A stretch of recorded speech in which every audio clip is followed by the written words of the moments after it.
It really is quite a pleasure to be here. As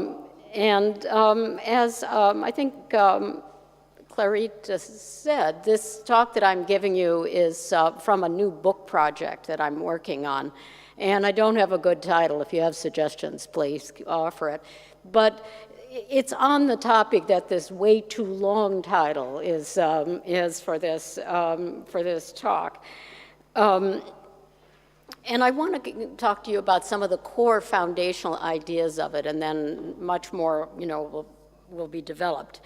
Let me get started then. So rather than keep you going. So most social scientists of all varieties are familiar, of course, with Max Weber's famous delineation of resources, power, and status as distinct bases of inequality in modern societies. Control over resources, including money, and access to the positions of power in organizations that produce and distribute resources are closely related processes that provide what we usually think of as the material representation of inequality in modern societies. How does status fit in here? Status is different. It's different. It's based on differences in esteem and honor and respect.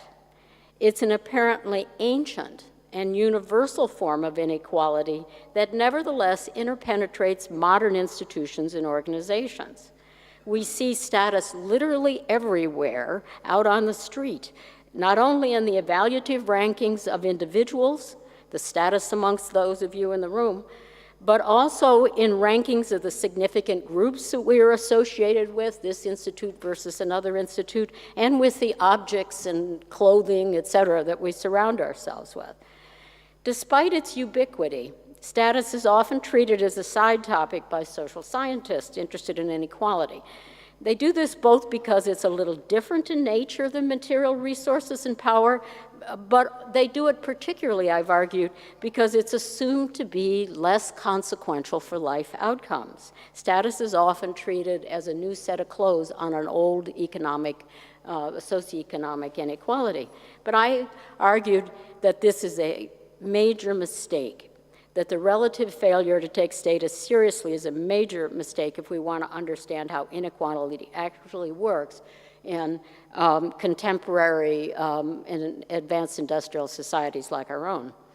At the micro level, the face-to-face micro level, we're never going to understand human motivations that enter into the struggle for precedence that lies behind inequality. What's behind it all, right? If we don't take into account how much people care about their sense of being valued relative to others by the groups and communities to which they belong. This sense of being valued relative to others by the group is status.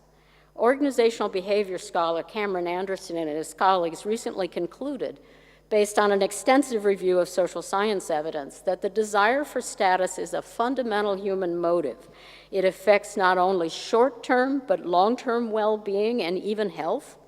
It motivates a wide range of behavior, and it's apparent across all human cultures.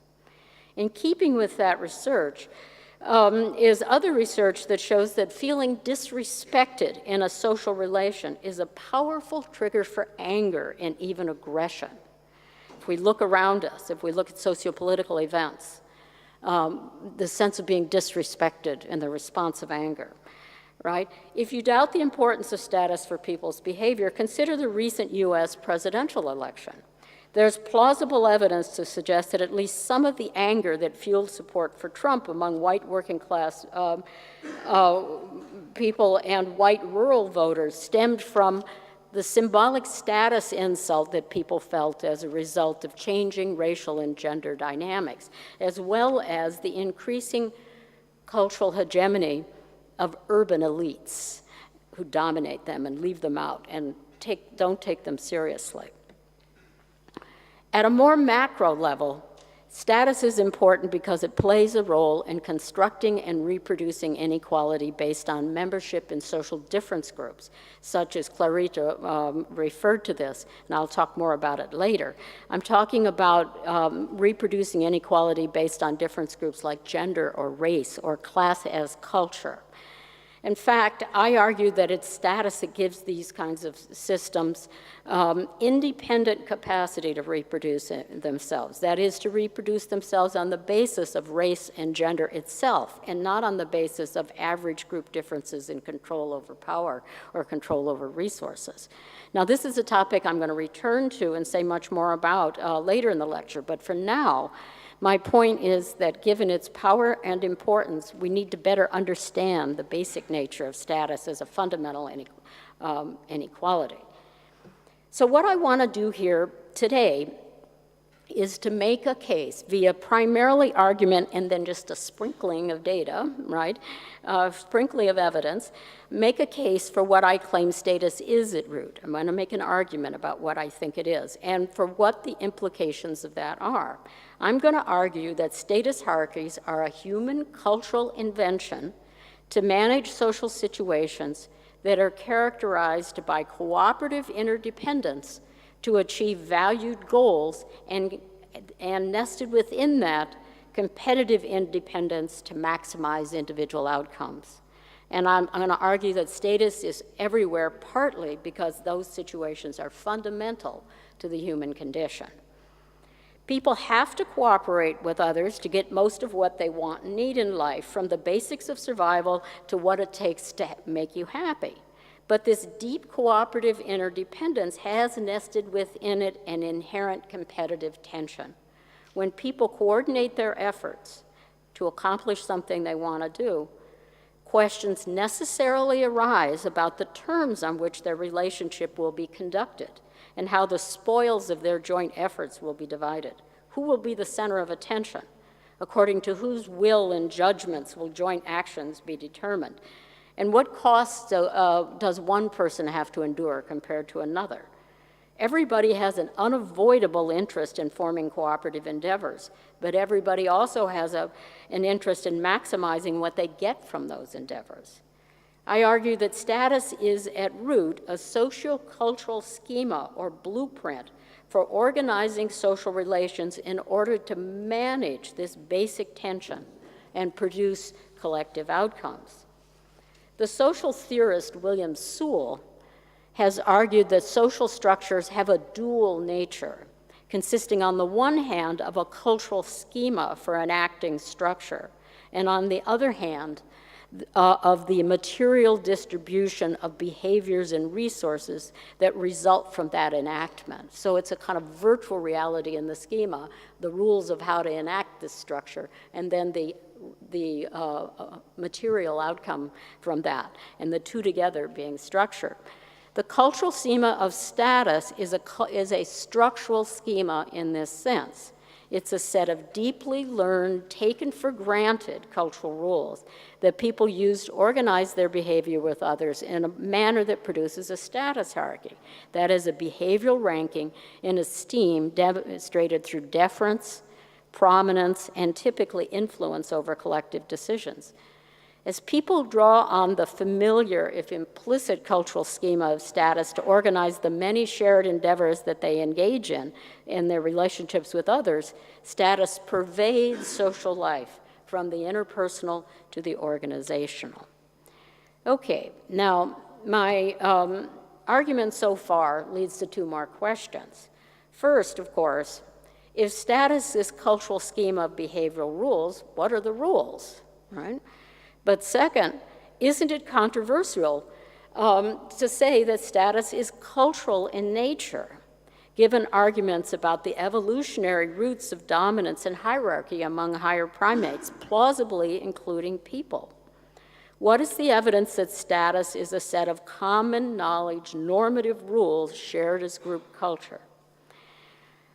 I will start by briefly considering the evolutionary question, because it creates a foundation for considering the what are the rules question. And after that, I'll turn to some modest evidence in support of the claim that there are shared rules of status. Rules, of course, can be recognized not only through their enactment, but especially through their enforcement, right? So when you see somebody enforcing something, you really know there's a rule there. Finally, but importantly, I'll then turn to the question of how the nature of status as a cultural schema lies behind its role in reproducing inequality based on social difference groups like gender and race and so on. Okay, but let's take on these evolutionary types. Probably not something that you and I do very often, right? But let's do this for a few minutes here. There's a long tradition of arguing that rank-order deference relations among humans are an evolutionary residue of our primate heritage, and that beneath it all, rank-order deference relations are simply based on dominance, which is control through threat of force. It's control through in a do-it-or-else sort of way. Defer because I'm more powerful and can make you do it, right? I'm scarier than you, so defer. That's dominance. But while dominance does occur, somebody has stood up and loomed over you under some circumstance, there's a great deal of evidence that in many, perhaps most, rank-order relationships among people, precedence is given freely through esteem rather than taken by fear and threat. For instance, why do people defer to Stephen Hawking in his wheelchair? To accommodate this evidence, those clever evolutionary theorists have more recently posited that people have also evolved a second source of deference relations based on prestige. The idea is that we have evolved a response to offer esteem to others with superior information goods, because this increases our chance of getting close to them and learning their superior skills and information.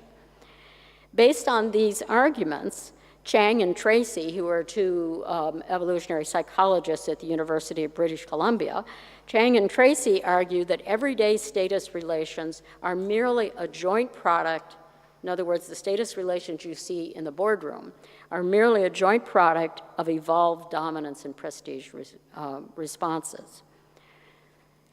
But I argue that there's a key flaw here.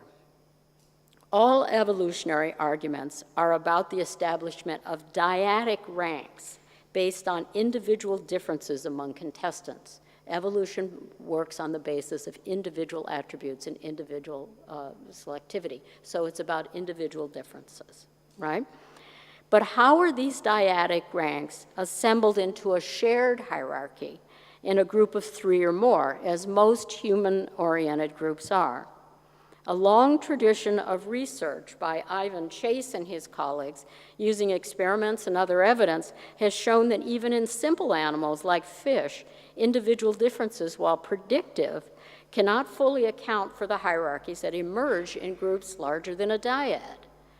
Chase points to contingent behavior processes among 3 or more individuals as the final determinative factor in the shape of the hierarchy that emerges in 3 or more individuals. This means that the formation of hierarchies in groups of 3 or more has a substantial element of contingency that depends on the social dynamics among the larger group of individuals. I argue that the sensitivity of hierarchy formation to contingent dynamics creates a critical social space in which cultural norms for status and deference can emerge, in which essentially the group can take over from whatever is going on between the individuals. In simple dyads, one person may reflexively defer to another based on fear or admiration. But in a larger group, she may react differently when you know others are looking at you. And even if she does not react differently, the ultimate consequence of her deference for the hierarchy will depend on the contingent reactions to others. Who cares if she defers if other people don't credit it, right? The contingent looseness in hierarchy formation creates the opportunity for the emergence of norms regulating patterns of deference and status. But it's the interdependent interests of group members in who ends up high status that actually motivates the emergence of norms, I argue. Under goal interdependence, you and I need each other to get some stuff we want done that we want to do or get something we need, right? So that's the goal interdependence. Under goal interdependence, who ends up high status in the group affects all our interests. As a result, in other words, my interests are affected by whether you get high status or not, right? Since what you do as a higher status person will have more impact on what we're all trying to do together, and I have an interest in getting something out of the collective product. So I have an interest in who ends up high status, independent of my interest in being high status myself. Okay, so that means as a result that whatever status we egoistically desire for ourselves, we want others in the group to defer to others who appear most able and willing to contribute to the collective effort, since that will maximize success and the shared benefits that flow from that. We're all trying to survive here. This person knows the rope and knows the way more than others do. I want you to shut up and listen to that person, even though you keep going on about how you want to be the one in charge. I want you to be quiet because I want that other person to be heard and to do it, because that'll affect, right, all my interests as well as your interest and the other person's interest. What this means then, this interdependence of interests means, is that we're likely to pressure others. I want you to shut up. We're likely to pressure others to defer on the basis of expected value to the group. That person, I expect them to be more valuable to the group than you, so I want you to shut up, right? So we're likely to pressure others to defer on the basis of expected value to the group. But the consequence of that is, by the same token, we will be faced with pressure from other people to defer on that basis as well. And the group turns to me and says, I want you to shut up as well, so we can listen to that other person. In this way, then, as research by Christine Horn has shown, such an interdependence of exchange interests gives rise to group norms that members enforce, that they're willing to enforce. Here, it creates implicit norms for deference on the basis of perceived value to the group's goal efforts. There is, in fact, overwhelming evidence that interpersonal status hierarchies do grant deference and influence to group members in proportion to their perceived, emphasis on perceived, value to the collective effort. This is what I call the basic norm of status, right? And I argue that it is deeply learned, taken for granted cultural knowledge for most people.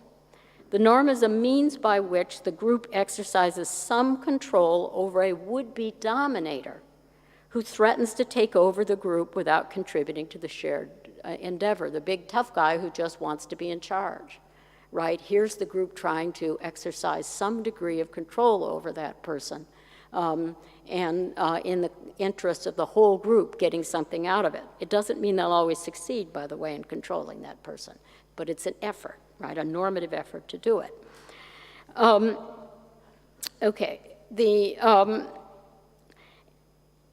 In a study of status among MBA students who are concerned with status, right? In a study of status among MBA students, Cameron Anderson and his colleagues showed that students who tried to claim higher status than their peers felt was justified by their value to the team were isolated and disliked. There you see that enforcing of the norm, punishing the ones who tried to claim more status than people thought they deserved. In an earlier study of my own, I found that when a group member attempted to seize influence through threatening dominance behavior that was not backed up by task competence, other members turned on the dominator and rejected him or her. In other words, people enforce the basic status norm with sanctions against violators, and they do so spontaneously, right? But the basic status norm manages dominators through carrots as well as sticks.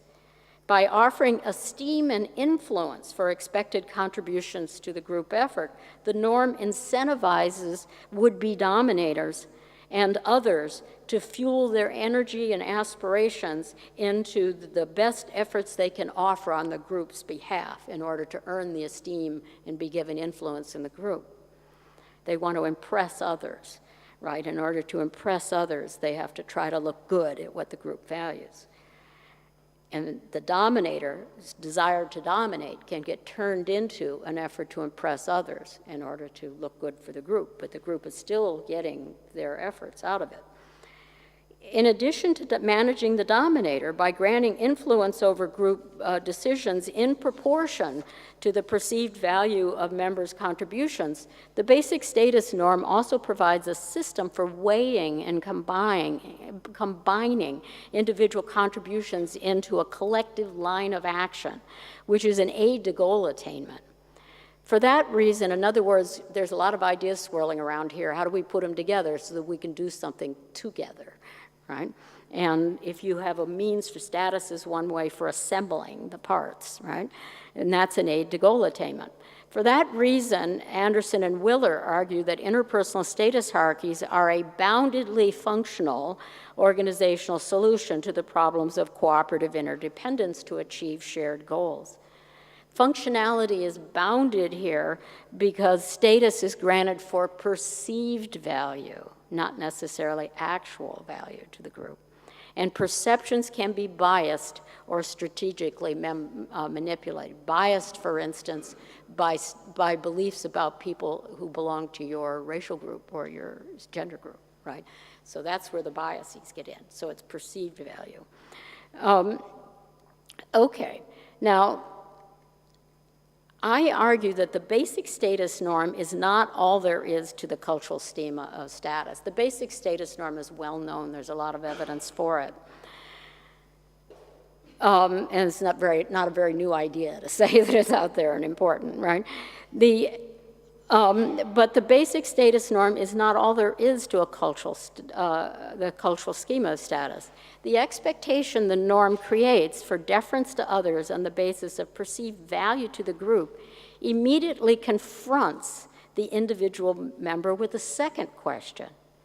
How can she figure out what her fellow members will take to be signs of greater or lesser value to the group? Who's going to look good in the eyes of my fellow group members? What signs will they take as a sign that this person's got more to offer than that, right? I need to know that in order to coordinate with them, right?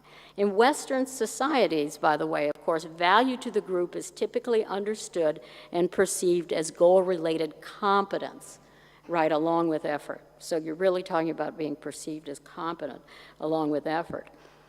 I argue that people solve this coordination problem by developing shared cultural status beliefs about the attributes and behaviors that indicate higher or lower levels of status and worthiness and types of competence in that community, in that society. A lot of the action in status as a form of inequality is in these shared status beliefs. Here's where the real action comes.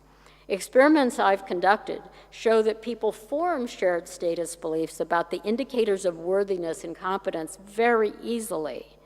In fact, scary easily. You know, I've run experiments in which I create artificial differences and set up these conditions about where they might form a status belief, and they do it like that.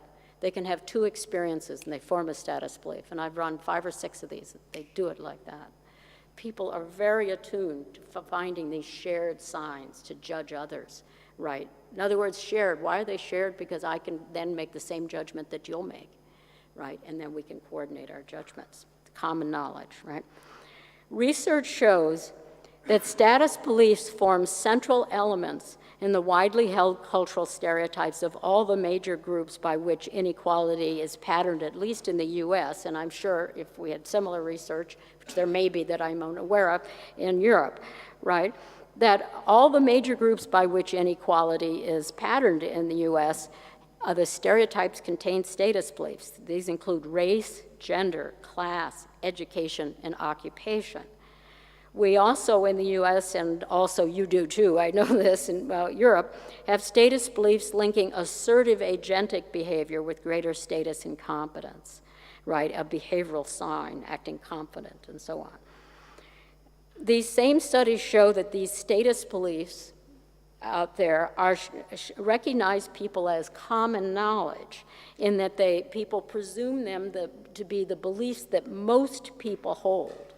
In that way, status beliefs serve as a ready basis for coordinating judgments of value to the group. I know you will think this is higher status, and even if I don't like that idea myself, I think you will think that, and then I can take that into account to use that to predict how you're likely to behave in coordinating. Okay, I'm arguing then that our cultural schema for status is twofold. We have a taken for granted but fundamental basic status norm that we learn from experience and pass on to others through our behavior. We combine this deeper, more implicit normative rule with a more explicit, variable, and historically changing set of shared cultural status beliefs that we use to anticipate what others will see as better, more competent, more valuable in various situations. We can think of the basic status norm as the social grammar of status, and status beliefs as its changing vocabulary.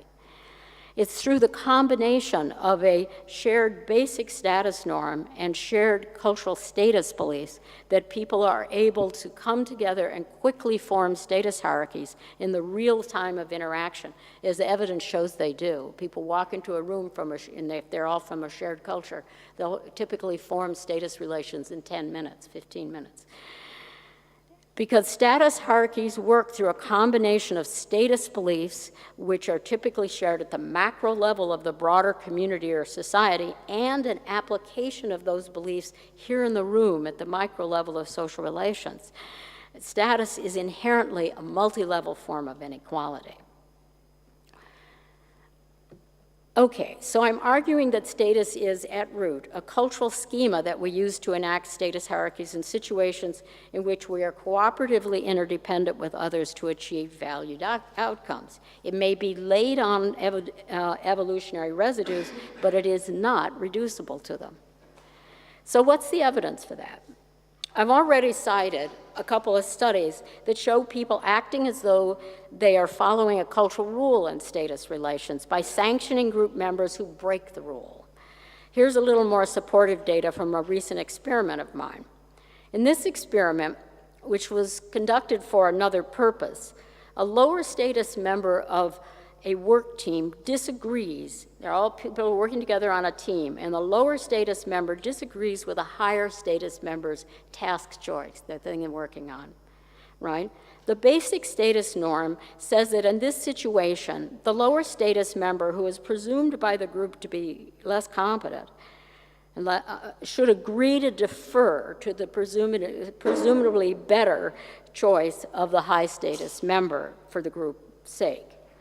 Okay, in the study, what I did is I asked 2 or higher status participants how they would view a low status member in this situation, a situation where they're disagreeing with a higher status member, if the low status member either agreed to go along with the high status member's choice for the group decision, in other words, deferred as expected, or stuck to his or her own opinion, that is, didn't agree, didn't defer, essentially resisted. Right? In one case, and this is key to what we can learn here, in one case, the disagreement between the low status and high status member is with the other high status, 3-person group, right? There are 2 high status members and the low status member. In one case, the disagreement is with the other high status member, and in another case, the disagreement is with self, right? If the participants are following a norm for status, of course, they should react with greater approval for deference and resistance. That's not surprising. But crucially, and this is the key part, they should react with similarly greater approval for deference to the other high status member as for deference to self. It shouldn't, if they're following the norm, it shouldn't make a big difference whether it's the other person or themselves. Okay, so what did I find in this study? You don't need to know too much about the details here. Just look at the bars, whether they're high and low and so on. And the first chart I'm showing you is the results for resistance to the other and for the self. Right, so this is the situation, and then I'm going to follow with the self. This is what happens when the low status, you're asked, how do you view the low status member if they defer to the other? How do you view the low status person if they do not defer to the other? And they're viewing them in terms of how respected they think the person would be, and how reasonable, and also how cooperative they would be, right? And what you can see is, as you might expect, when the low status person defers, they're going to be seen as much more reasonable and much more respected and approved of, and much more cooperative. This is for the other. But this is, how do we compare this with self? This is for disagreement to self. Did I succeed in changing that? I didn't. Did something wrong here and it didn't click there. With the other member, why am I not getting it? Okay, there we go. Okay, this is self. Now you notice that while the bars are slightly more extreme for self, people get slightly more upset if the person doesn't defer to self compared to the other. They're overall the same. If you look at these two, whoops. It doesn't help that I can't go back and forth on this. There we go. There's the other, and there's the self, and there's the other, and there's the self. They're almost identical, right? Actually, there is a statistical interaction that's significant there. It's slightly more extreme in the case of the self, but it's just marginally significant. This suggests that they were indeed following a cultural norm in approving of the low status member for deferring as expected, rather than just repaying the low status member for directly deferring to self. After all, who doesn't want to be deferred to? Okay, but it is not just that. It's a matter of whether you're following the norm. Okay, what about evidence for the second part of the cultural schema of status, that actors draw on cultural status beliefs to make coordinated judgments about who is better? For this, I point to several decades of research investigating the so-called status generalization process. This is the well-documented process by which broad group identities like race and gender systematically and similarly bias actors, other actors, and often their own perceptions of competence and performance in local goal-oriented group situations. In other words, diverse actors similarly are biased towards people based on gender and race, suggesting they're following shared cultural beliefs about it in the status generalization process. Okay, so that's a very modest amount of evidence for the fact that it is a cultural schema, right? But you might say, well, so what? Okay, there's a little bit of evidence. Maybe it is maybe status relations are in fact rooted in a cultural and normative schema. But why does that matter? Why are we spending all this time on that? It matters because, as Sewell has pointed out, a cultural schema or blueprint for organizing social relations in a certain way can be applied permissively to new situations beyond the context of its origins. It's like once you get yourself a pair of scissors that works, you start thinking of new things to cut with it. Once people develop cultural schemas and ways of doing things, they start using it and applying it in new ways. And that doesn't mean it doesn't get a little shifted and lose some of its qualities or heighten other ones as it gets applied to different situations. But you end up using it, right, as a blueprint, as a way to do it in many different situations. And this causes status to spread past its origins context, which I argue is really interpersonal relations and interpersonal dependence, the way people need other people in order to survive and have to do things together to survive. But this allows it to be spread much more broadly. For instance, Espelon and Sauter have studied how status rankings of law schools develop and become consequential points of reference for both schools and students alike. This is my colleague Shelley Carell and Ezra Zuckerman and I have a recent paper in which we show how when people must make decisions in an organization whose success depends to some degree on the reactions of others, they draw on beliefs about the status of various options in order to make a choice that will coordinate well with the likely reactions of those consequential others. Unfortunately, this can mean that even if a decision maker thinks, for instance, that a woman candidate for police chief is just as good or slightly better than the male candidate, the decision maker may still favor the male candidate as easier to sell to others, the coordination based on status. Status is merely an evolved dyadic rank response. The very broad reach of status rankings in advanced industrial societies is much harder to explain. Okay, now to what we really care about, right? I'd like to return to my point that one of the most important consequences of status as a form of inequality, and I argue what it is this easy to apply cultural blueprint for organizing to manage certain characteristic problems of cooperation under terms of competition. One of the most important consequences of status as a form of inequality is that it gives inequalities based on social differences like gender or race or classes, culture, an autonomous, independent capacity to reproduce themselves. This argument turns on the status belief part of the cultural schema of status. A series of studies I've done on how people form status beliefs in the first place suggests that interpersonal status hierarchies can create experiences that transform people's beliefs about mere differences, say reds versus blues, into shared beliefs that people in one group, say the blues, are not only different from the reds, but are more competent and esteemed than those in the other group. In these studies, the indicator that shared status beliefs have formed is that even those in the group that ends up low status develop beliefs that most people would see the typical member of the other group as more respected, higher status, and more competent than in the typical member of your own group. In other words, this is not simply my group is better, because the low status people also agree that other people would see, whatever they personally think, other people would see the other group as more respected and more competent than people in their own group.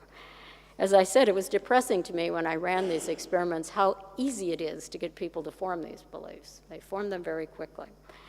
Particularly insidious is the way that experiences in interpersonal hierarchies can transform a mere resource or power advantage. In the experiments I did, I paid somebody slightly more, right? A mere resource or power advantage possessed by people in one group compared to another into a status advantage by fostering cultural beliefs that people in the advantaged group are not only richer or more powerful, but would also be viewed by most people as more respected, competent, and worthy of esteem. Now, you might say, if you're rich and powerful, why does it matter if you're also high status because of your group identity? It matters because of this.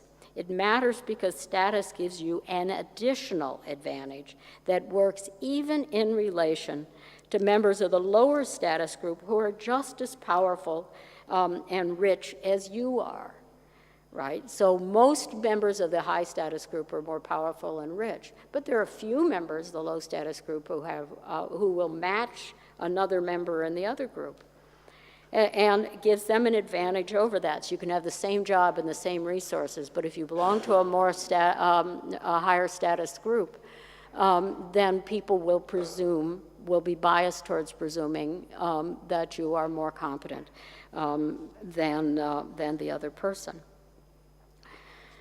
As I've mentioned, when there's status beliefs about a group difference and they become salient for actors in a social setting, they systematically bias the perceived competence and status worthiness of the actors associated with those group identities.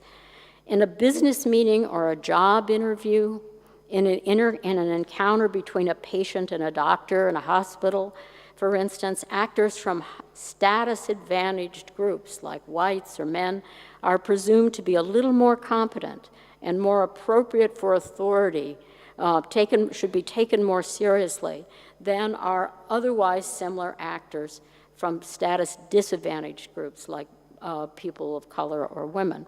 As a result, say, a woman in a similar position with similar pay as a man may still be slightly disadvantaged compared to him for a promotion by the implicit status-based presumption that she is not quite as broadly competent and worthy of leadership as he is.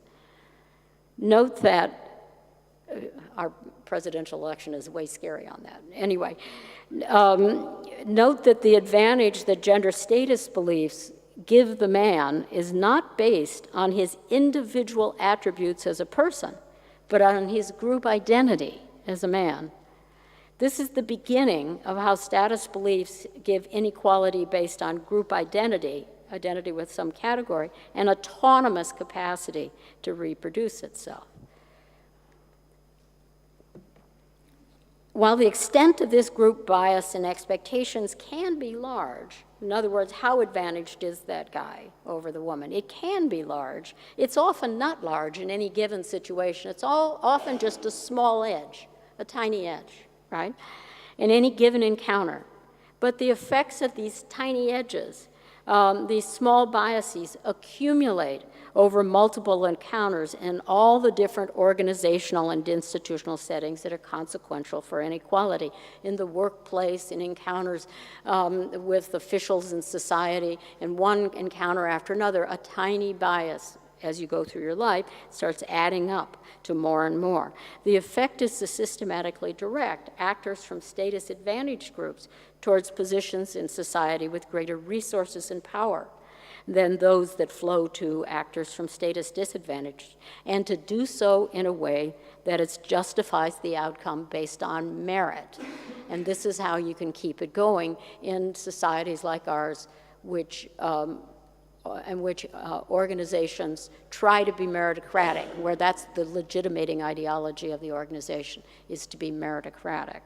But the status differences justify the difference based on merit. Somebody else is better for the job.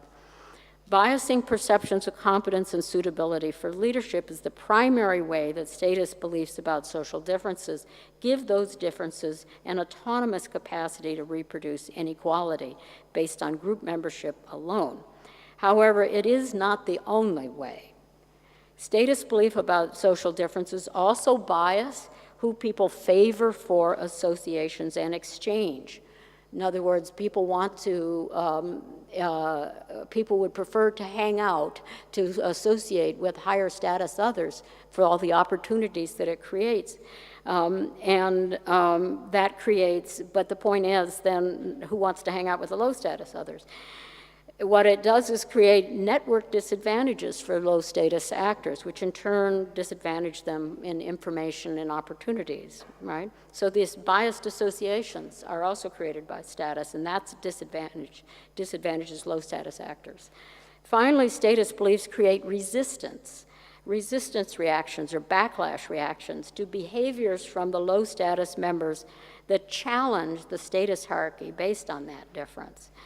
I've argued that gender inequality is, in particular, persists in the modern world in the face of counterforces that work against it in the market, primarily through the effects of gender status acting in these ways in everyday social relations over and over and over.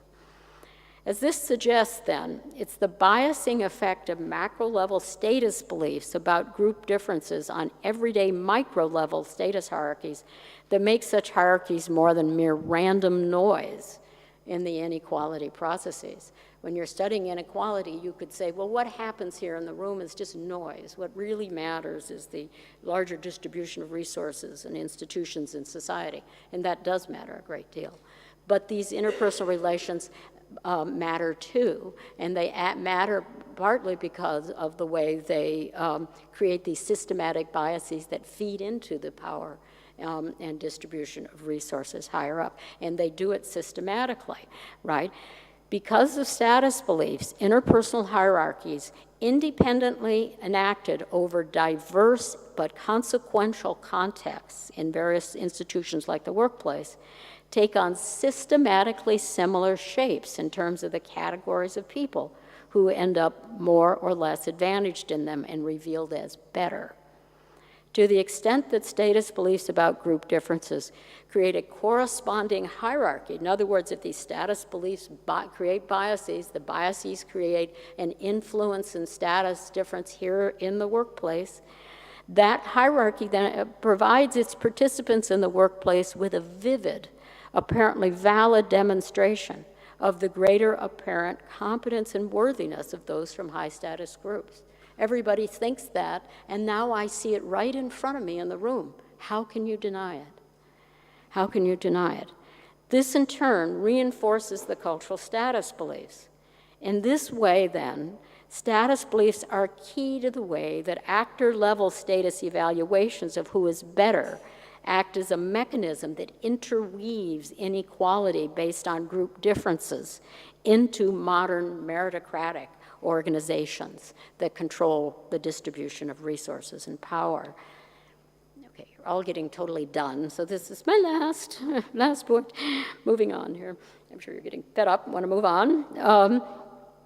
There's a second, also important way that status beliefs about social differences reproduce inequality based on social differences. That's an indirect effect of their biasing and social relational processes. In other words, not only does this happen on the ground, but happening on the ground creates a second indirect effect that's important to the reproduction of inequality based on social differences. So far, I've talked about status beliefs at the macro level and status hierarchies at the interpersonal level. This second effect works at the meso level of organizations. It's well documented that assumptions about the attributes and superiority of dominant groups are often embedded in the structures and practices and procedures by which workplace and educational and government and other organizations carry out their work. Once such gender, race, or class-biased organizational procedures develop, they tend, the way the school or the university works, imply you have a middle class or better background and you know these rules. If you don't have that, it's totally a mystery to you. That's an example of those being embedded in the procedures and organizations of the place. But once these class or race or gender biased procedures develop in organizations, they tend to persist through plain bureaucratic inertia. But as they do persist, they act as independent factors in the continued reproduction of unequal outcomes in the organization for the people of different genders, races, and class backgrounds. This is not new, it's well established in research, organizational research. So what's my point? My point is, how do assumptions about the nature and superiority of dominant groups become embedded in organizational structures and practices in the first place? Where do those come from? Well, new structures and procedures are typically developed at the social relational level among people by committees, by teams, or small groups of founders who are confronted with problems of organizing their work. I argue that status beliefs about social differences are likely to shape what goes on in these social relational groups that are creating organizational procedures. These status beliefs affect whose voices are heard, whose voices are brought to the table or kept out of the room, whose interests are heeded as procedures and structures are designed. The effect is to inscribe assumptions about the greater competence and status worthiness of people from some groups compared to others into the very structure of the way the organization does its work. The biasing effect of gender status processes at the social relational level, for instance, has been clearly documented in the historical origins of several widely used job classification systems that have the effect of paying men's jobs better than women's jobs for the same background and skill. and studies of the actual history of how these things developed have documented arguments going on in the room about what to do, and you can document how these status processes bias their assumptions of what deserves higher pay or not when you figure out these classifications that large organizations use to justify salary differences. I suspect that similar status bias processes could be found in the historical origins of race and class biased organizational procedures, say the source of procedures in schools, educational institutions. Okay, now I will conclude. I've taken you on a pretty wild ride here in this talk with dominance, hierarchies, cultural schemas, and then the reproduction of inequalities based on social differences groups. Pretty abstract, right? But I hope I've convinced you, because it's the big picture that counts, putting the parts together, I hope I've convinced you that we ignore status inequality at our peril. We scholars who are interested in inequality ignore status inequality at our peril. It may be an ancient and deeply rooted form of inequality, but it is nevertheless cultural in nature and therefore not beyond our control. In that sense, it's like language, which has evolutionary roots but is still a cultural construction that varies and changes and that people can change. People are becoming more sensitive to using different pronouns to talk to people, which opens up different cultural categories. These changes can happen. If we want to create more egalitarian societies, especially societies in which social differences like race or gender are no longer powerful independent determinants of unequal life outcomes, then we must take into account status processes. Status is a multi-level process that works its effects primarily through everyday social relations in implicit, taken-for-granted ways that people rarely notice. It acts as something of a hidden hand that reproduces inequality based on social difference. While we may never undo status altogether as a form of inequality, we can, however, undo its most pernicious effects by undermining status beliefs based on major social difference groups. Undermining those beliefs that the people in this group really are better than the people in the other group. As cultural beliefs, status beliefs have to be widely held in a population to have effect. If they're not widely held, people can't coordinate on the basis of them. So they have to be widely held to have effect. And that perceived consensuality, my assumption that you believe and your assumption that I believe, that perceived consensuality and apparent validity can be disrupted by changing material circumstances and persistent social effort. It's possible to erode the foundation and make the appearance of agreement collapse.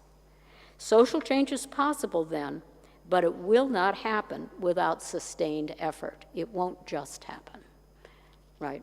What will just happen is reproduction. If we want change, we have to make it happen.